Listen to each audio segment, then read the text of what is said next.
So what can California do to pull itself back into the black, and how can other states avoid similar problems?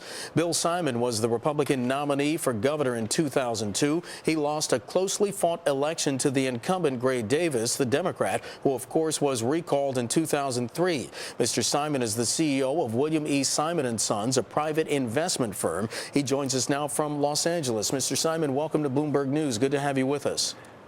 Thank you, Mark.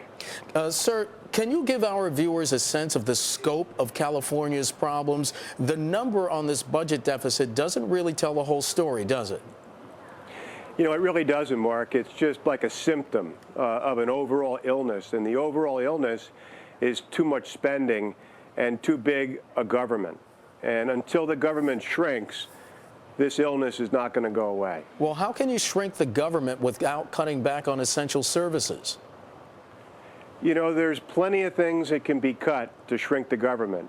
Governor Schwarzenegger did an exhaustive study called the California Performance Review shortly after he took office, and sadly hasn't taken action on most of the items. It was a terrific document. It was a successor to an earlier study.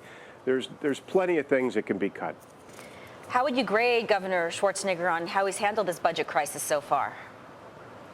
You know, I'd give him a modest grade in terms of the fiscal areas. You know, I think anybody who is governor of California is going to have to make the fiscal issues their top priority because the state really is dysfunctional in terms of how the legislature is organized, in terms of the other issues that face the state. So you're going to be able to get just a couple of things done when you're governor. You got to make whatever it is that's important to you the top priority. And in this case, you know, Governor Schwarzenegger did not make the fiscal issues early on his top priority. Bill, I was reading Capital Weekly, California newspaper this morning, and it talked about budget cuts, which are going to have to come everywhere with the exception of higher education, which will actually get a slight increase. So where do you think the steepest cuts need to come in? You know, I would go back to that California Performance Review, honestly, and there'll be, you know, in some sense, you'll have to cut across the board. There's no question about that. What does that mean across the board? Well, you know, the government is too big. You know, you take a look at every area of the government, you know, there are requirements now. There's a certain percentage of the government that is baked in. For example, you got Prop 98 that requires X% of all revenues to go to education. And so there's some things you can't do, and you're going to be forced to take a look at other areas. And, you know, essential services, well, you know, they're different people define essential in different ways. And now is the time for drastic action. There's no question about that. Do you need to increase taxes? The numbers are just too large.